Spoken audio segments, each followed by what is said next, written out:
Всем привет, вы на канале Team Китай. Мы продолжаем проходить кофе толк.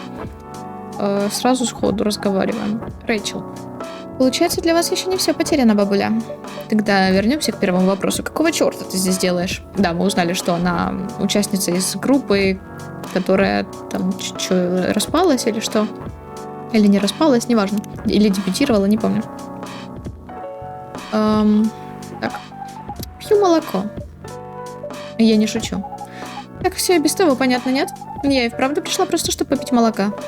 Как так получается, что сюда сходятся странные люди? Ну, у нас, конечно, много неординарных посетителей, но знаменитостей пока не было. Да, и еще и чтобы просто молоко попить. Ачивка. Что? Реально ачивку дали, прикинь. Реально высветилась ачивка. Ору. Прикол. Нет, и правда. Зачем ты сюда пришла? Вот они, приколисты, да? Ну, знаете, типичная подростковая проблема. Я поругалась со своим отцом. И вот я здесь. О, понятно. Но разве знаменитости вроде тебя не опасно так поздно гулять одной? По мне не беспокойтесь, я могу превратиться в кошку. Вот теперь мне страшно. А что между вами произошло? Я и папа. Мы повздорили. Ему не нравится мой род занятий. Он всегда воспринимал мою профессию как что-то отрицательное. Но я люблю свое занятие. А твоя мать? Что она думает по поводу твоего выбора?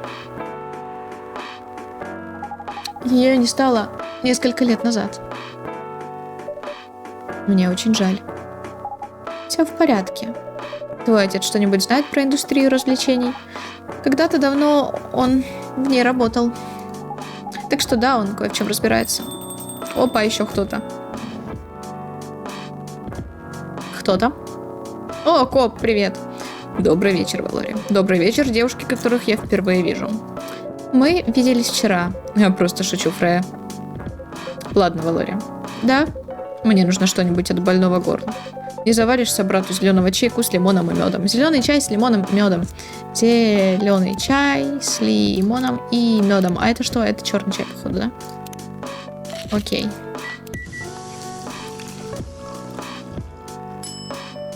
Сироп от кашля. Пожалуйста, вот твой сироп. Ваш напиток. И он появился у меня вот здесь. Сироп от кашля. Лекарство от больного горла. В принципе, да. Тут что? О. Что я люблю? Фильмы. Полицейский со шрамом, легавый, Шоушенка, Форест Коп. О боже, вот это тоже вот такой моментик зацензуривания настоящих оригинальных названий. Я всегда с этого ржу, я не знаю, вот ну тупо всегда в играх, когда вижу там какой-нибудь Дакдональдс там или вот что-то типа этого, я не знаю, меня так на хихи пробивает это нечто. Как я прожигаю свою жизнь? Воспитываю 3 замечательных девочек. Прожигаю. Боже, чел. Ваш напиток.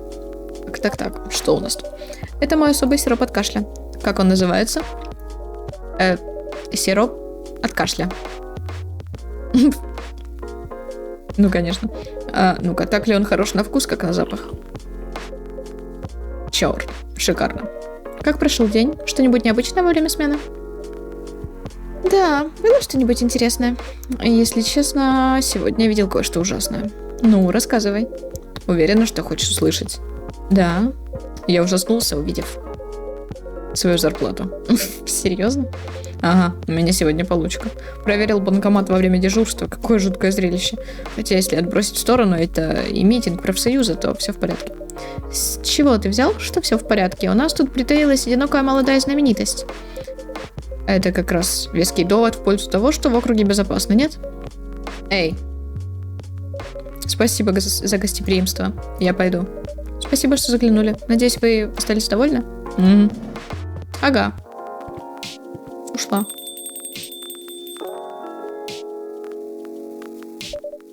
Кто это вообще была? Она просто сидела и читала. Уверен, что для кофеен это обычное дело. В смысле, ты постоянно так делаешь, когда приходишь сюда писать? Пожалуй, ты прав. Ладно, на чем остановились? Да. Что вы здесь делаете, юная леди? Между прочим, уже довольно поздно. Мне больше некуда идти. А эта кофейня показалась мне уютной. Понятно. То есть вы попросту думали пойти в бар? Но из-за юного возраста не вышло, так?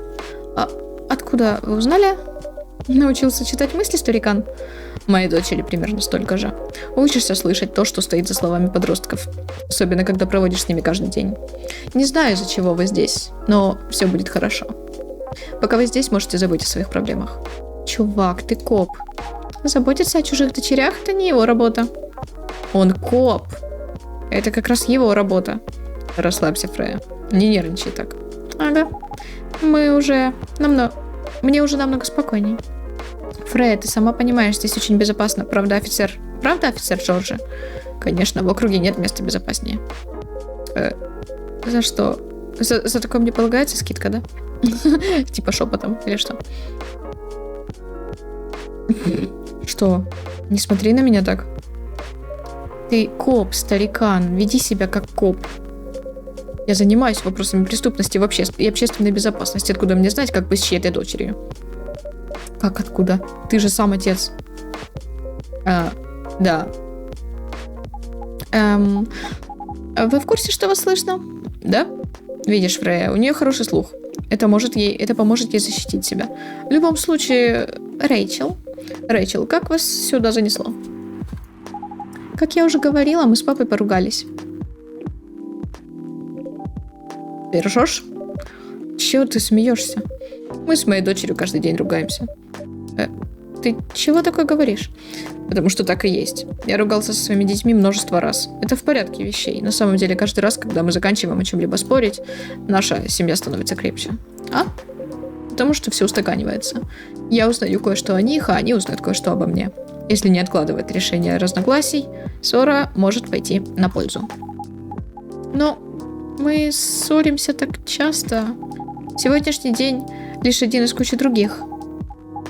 Но раньше он вел себя по-другому. До того, как... Ты про начало своей сольной карьеры? Нет, до того, как не стала мамой. А чем заканчиваются ваши ссоры? Ничем. Мы делаем вид, что ничего не было, пока не поссоримся снова. Неразрешенные конфликты опасны. Да, нелегко. Но вам нужно сделать шаг друг к другу. Хотелось бы мне, чтобы это было не так. Но нет лучше способа узнать человека поближе, чем во время ссоры. Даже своих родных. Но пока мама была жива, до такого никогда не доходило. Она была единственной, кто понимала меня. А еще она понимала вашего отца. Может быть, они тоже спорили друг с другом, но ваша мама была тем самым связующим мостиком между вами двумя. Возможно, так и есть. Мамы больше нет рядом, некому меня защитить. И некому помочь вам с папой помириться. Погодите-ка, с ваших слов вы часто ссоритесь, но как в этот раз дошло до побега? Моя дочь никогда не сбегала. Стоп. Возможно, причина в том, что я постоянно сбегал. Оправдываясь своей работой. Могу подтвердить. Ага, частенько сюда убегаю. В общем, не хочу повторять одно и то же. Но неразрешенные конфликты опасны. Необходимо доводить все до конца. Кем бы вы друг другу ни были. Рэйчел, я частично понимаю, что ты сейчас испытываешь. Я тоже сбегала от родителей, когда была помоложе. Вы сейчас в хороших отношениях? В хороших. И когда и как это случилось? Если честно, сама не понимаю. Оно как-то само. Может, стоит убежать еще дальше? Я ведь сама зарабатываю. Могу справиться без папиной поддержки. Думаю, не стоит. Почему? Я взрослая. Ни один взрослый никогда не скажет «я взрослый». Просто не торопитесь. Попробуйте взглянуть на ситуацию с позиции вашего отца. Уверен, вы сумеете все разрешить. Как взрослые люди. Не нужно принимать поспешных решений. Не уверена насчет этого. Не спешите. А теперь я бы вам посоветовала отправиться домой. Уже очень поздно. Мне тоже нужно идти. Могу подвезти. Но не обязательно прямо с порога идти разговаривать со своим отцом. Просто идите к себе в комнату. Он хотя бы немного успокоится, зная, что вы дома и в безопасности. Сможет обдумать все более ясно. Вы правы. Джорджи, ты настоящий коп. Естественно, настоящий. Где вы живете, Рэйчел? В западной части Некотауна. О, далековато. Но вы все равно отвезете меня, да? Старик. Конечно, отвезу. Фрей, тебя тоже подвезти? Нет, не надо. Я и на велосипеде. Уверена? На 100%. Тогда мы пошли. Спасибо вам, Валори Фрея. Всего доброго. Всего доброго. Увидимся. До свидания. Счастья, здоровья. Да? Да. И были таковы. Ага. Можешь задержаться, если хочешь. Не, вряд ли. Мне тоже надо закругляться. Кстати, как пишется? Практически готово. Это хорошо. Но я делаю кучу работы одновременно, еле уложилась в дедлайны. Не уверена, смогу ли я так и дальше. Почему бы тебе не сказать все на чистоту? Расскажи шефу про сделку. Кто знает, вдруг она войдет в твое положение. Точно. Отличная работа, Фрея. Вот, на, немного денег. Возьми отпуск, допиши свой роман. Мечтать не вредно. Я не то, что работница месяца. А ты попробуй. И в итоге я окажусь у стенки. Как все давит. Я точно уверена в одном. У этой кофейни еще много нерассказанных историй. Так что да, вероятно, завтра я буду здесь. Тебе тут всегда рада. Не сомневаюсь. Ладно, бывай. Бывай.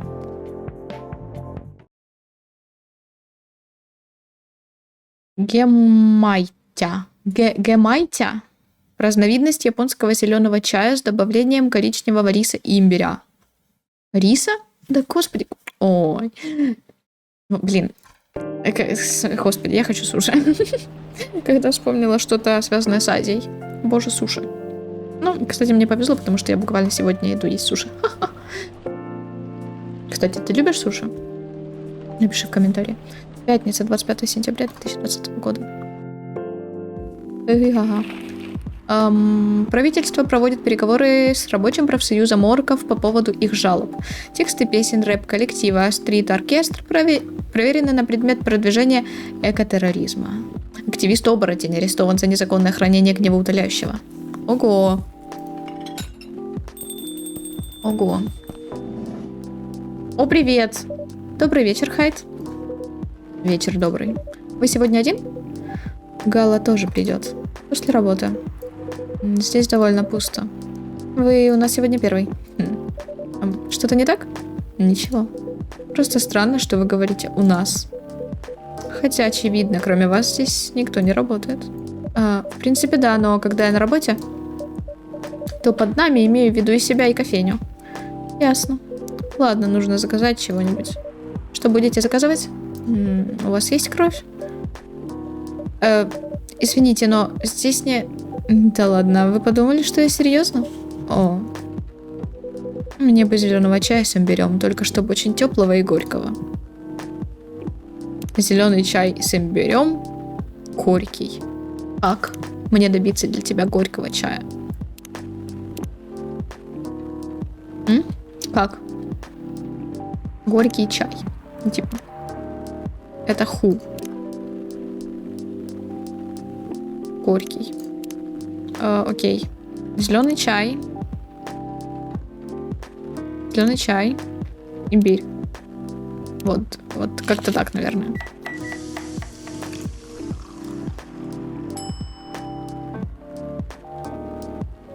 Мне кажется, что это не так работает. Наверное, тут должно быть какое-то название. Может быть... А ну, подожди. Обратно. Дай посмотрю, что у тебя есть. Молоко, зеленый чай, мед, лимон. А если 2 имбиря положить?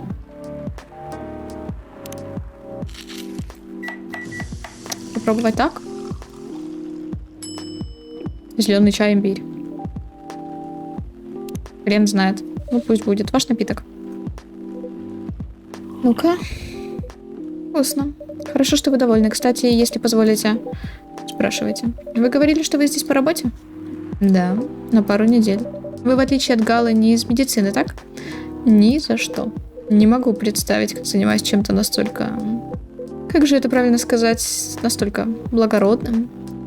То есть вы занимаетесь чем-то, о чем лучше не спрашивать? Я не преступник, если вы об этом. То есть в самой работе нет ничего плохого, но и благородного в ней куда меньше, чем у рабочего больницы. Тогда чем вы занимаетесь? Гадайте. Много путешествуете? Более-менее. У вас есть знакомый бизнесмен, так что, полагаю, вы либо и сами занимаетесь чем-то подобным, либо работаете в каком-нибудь инвестиционном агентстве. Работал, но это в прошлом. Если вы прооснователь этого приложения, то мы просто общаемся. Но кем же вы тогда работаете? Я всякое перепробовал. Рано или поздно бросая профессию за профессией. Сейчас я модель. Неожиданно. Но у вас подходящая внешность, так что, пожалуй, все логично. Хотите, открою один секрет? Давайте. Вся вот эта реклама антивозрастных средств по уходу за кожей. Да ладно. Вампиры-модели. Мы красивые от природы. Наша кожа бледнее, чем у эльфов, и уши не такие острые и дурацкие, как у них. Да за шо ты уши эльфов-то, за шо? По сути, нас можно считать кучкой красивых, одушевленных манекенов. Знаете что? Я люблю вампиров, я люблю эльфов, но знаете, что я люблю еще больше? Эльфов-вампиров. Кто поняли, те поняли. Абсолютно. Абсолютно точно. Кто поняли, те поняли. Кучкой красивых, одушевленных манекенов. А если не поняли, загуглите Baldur's Gate. Кому еще рекламировать антивозрастные средства, как не тем, кто в принципе не стареет? Разве это не обман? Не просто душничайте. Правда зависит от обстоятельств и того, с какого угла посмотреть. Реклама всего лишь умалчивает часть правды. Не доводилось думать об этом в таком ключе. Как давно вы работаете моделью? Недолго. Немногим. Более 30 лет. Ого. Недолго, говорит. 30 лет. Он. Добрый вечер. Можешь, пожалуйста, потише? Ты здесь не одна. Веди себя как воспитанный человек, если сможешь. Ладно тебе, я всего-то пытаюсь чуть-чуть оживить атмосферу. Вы же не против? Не против. Почти уверен, мы с вами уже виделись, когда я был здесь в прошлый раз. Разумеется. Я тут, можно сказать, завсегдатая. Иначе бы ты так себя не вела. Эй. Да, вы похожи в настроении. Какой-то особый повод? Не-а, я всегда такая. Не совсем. Ты либо чрезвычайно оживленная, либо сверхподавленная. Третьего не дано. Хватит меня выставлять в плохом свете. В любом случае, что вы тут обсуждали? Кем работает Хайд? И кем вы работаете, уважаемый? Моделью. Причем уже 30 лет. Охренеть, 30 лет работать моделью. Так долго? Для меня нет. Нынешний связной между брендом одежды, с которым я сотрудничаю, и мной, это дочь парня, с которым я работал, когда начинал свою модельную карьеру. А у меня, как правило, доходит до внуков. Как круто. Кстати, я Фрея. Очень приятно, Фрея. Как продвигаются дела с черновиком? Сносно. Но в данный момент я в тупике и жажду выпить чего-нибудь тепленького. Приготовь мне чего-нибудь, пожалуйста. Кофе? Не-а. Я пришла отдыхать. Давай что-нибудь сладкое, теплое, но чтоб не кофе. Сладкое и теплое, но чтоб не кофе. Сладкое и теплое. Сладкое и теплое, но чтоб не кофе.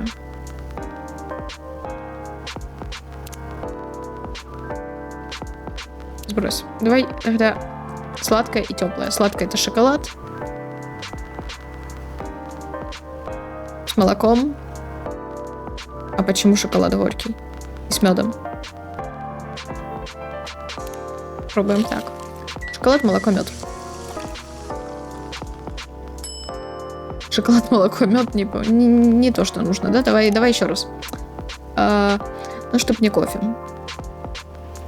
Еще раз давай шоколад. И 2 молока. Не-не-не, подожди, сбрось. А давай чай.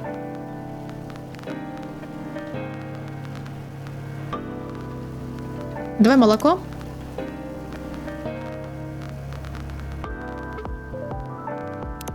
И мед. И еще мед. Сладкое и теплое. Не-не-не, подожди. Давай шоколад, молоко и мед. Нет, тоже не то. Мне не нравится. Мне не нравится все. Давай еще раз. Молоко. Теплый. Он не теплый. Подожди, теплый и сладкий. Теплый это. И шоколад не теплый. А кто теплый? Чай теплый. Да, чай теплый. И 2 меда. Ну, вот так вот. Думаю, вот так пойдет. И чай, мед. Ну, теплый сладкий напиток. Вкусно. Идеальное завершение дня. Хорошо, что тебе нравится. Кстати, что это тут у нас? Что-то по информации. Фрея. Что я люблю? Кофе. Если вы еще не заметили, то я большой фанат Нимана и Харуками. Как-то так. Как я прожигаю свою жизнь. Работаю журналисткой. Так я могу оттачивать навыки письма, общаться с людьми, за плечами которых большой опыт и получать за все это деньги. Кто-то еще? Коротко обо мне. Работаю в агентстве «Заблудшие ангелы». Уже не молод, но все еще в поисках истины и смысла жизни. Ну, такой себе, да... Такой себе... стандартный эльфичек из каких-нибудь дешевеньких романов. Так вы писательница? Ага, работаю в вечерней молве, а еще пишу собственный роман. Подожди, мы читали сегодня вечернюю молву? Не читали, опять забыла. А снова от Фрей.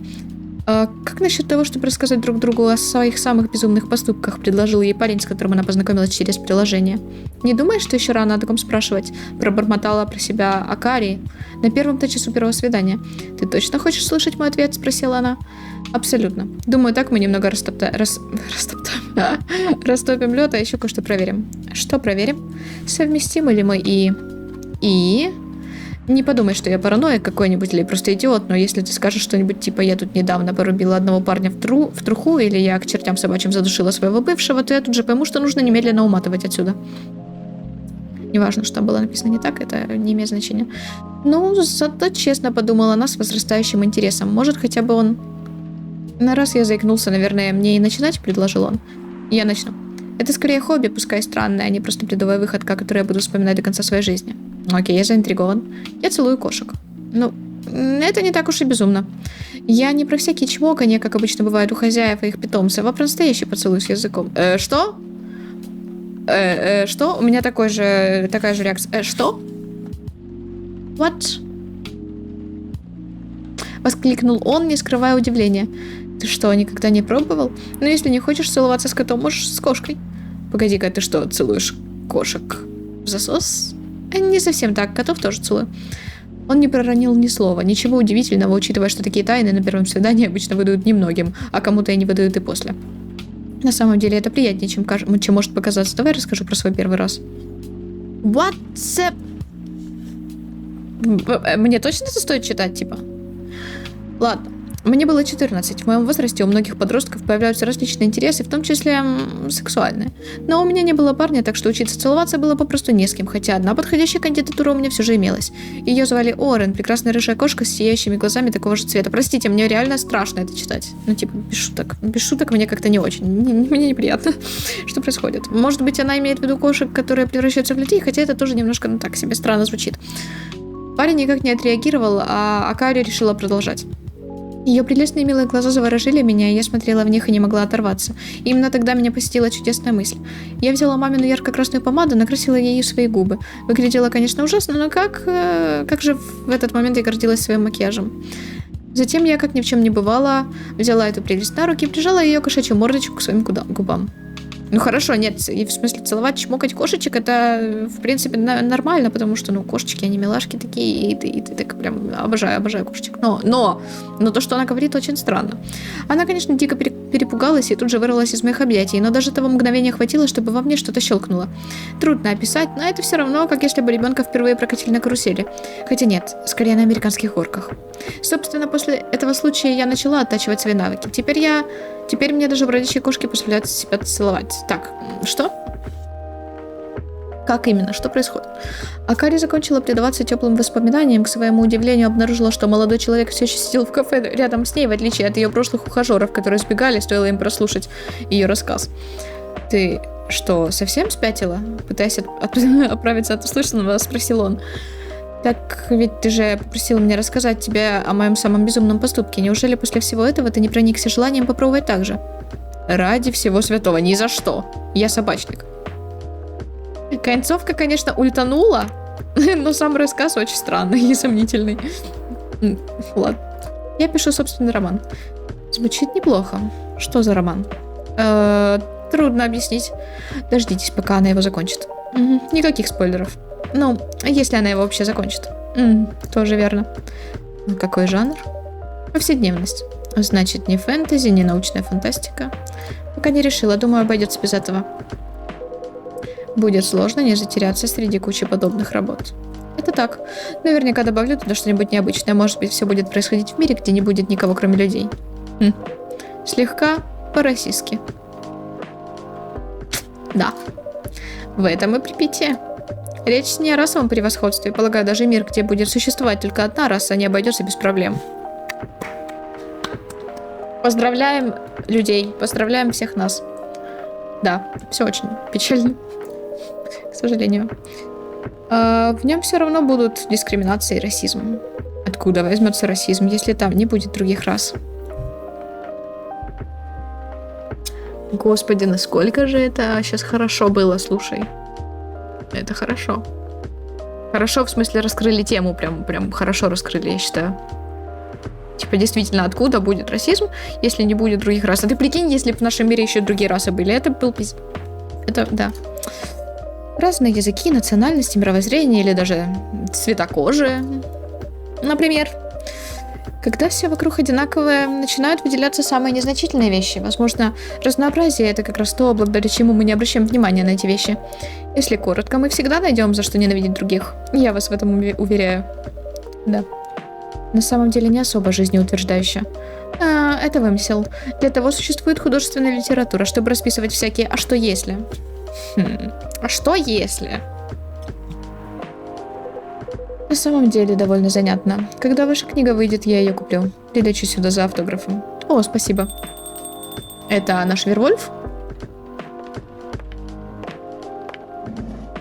Нет, надо же, это ты. Всем привет. Добрый вечер, Луя. Привет. Как жизнь? Отлично, спасибо. Луя, знакомься, Хайд. Приятно познакомиться, Хайд. Хайд — это Луя. Привет. Сегодня одна? Угу, только совещание. Нужно было куда-нибудь деться от моих коллег. Так что я решила пойти сюда. А Бейлис придет? Нет. Но он ведь фрилансер, забыла. Может делать все, что ему вздумается. Все в порядке? Если честно, мы не особо общались сегодня. О, раз так, поправим дело чашечкой теплого напитка. Хорошая идея, спасибо. Я бы не против выпить зеленого чая с молоком. Зеленый чай с молоком? Что-то не так? Нет, все в порядке, извините. Тогда налейте, пожалуйста, чашечку. Подожди, почему она так отреагировала? Я помню, что кто-то уже заказывал зеленый чай с молоком. Но, типа, почему такая реакция, не знаю. Зеленый чай, молоко. Странная реакция, реально. Или мне кажется? Подать. Ваш зеленый чай. Спасибо. Не знаю почему, но мне внезапно захотелось именно этот чай. От него будто на сердце становится легче. Называйте меня как угодно, но мне кажется, что напитки обладают силой соединять людские сердца. Ее парень, что ли, заказал это в первый раз, когда она ушла, да? Нет? Не слишком ли много философии на чашечку чая? Кстати, насчет Бейлиса. Он снова сюда заходил с того дня? Если заходил, то я не в курсе. Не заходил. Ох, мне стоит извиниться за то, что мы устроили. Об этом не волнуйтесь. О ком вы говорите? Бейлис, мой парень.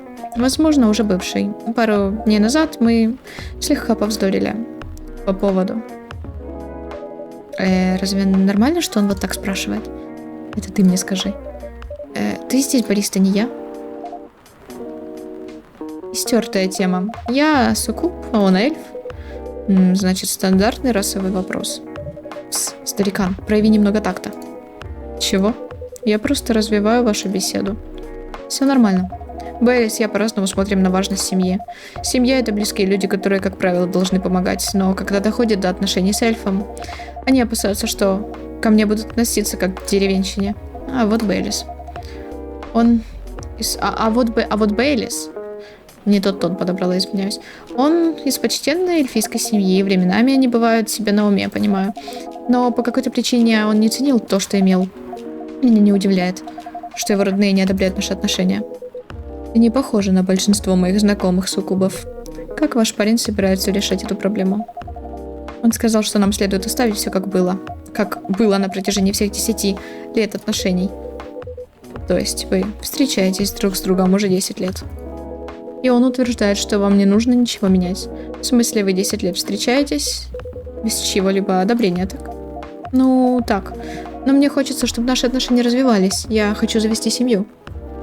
Он отказался от женитьбы? Нет, даже наоборот, он хотел на мне жениться. Тогда в чем проблема? Все не так просто. Его семья от него откажется? Да. Он хочет на вас жениться, пусть даже ему придется отказаться от своей семьи. Да.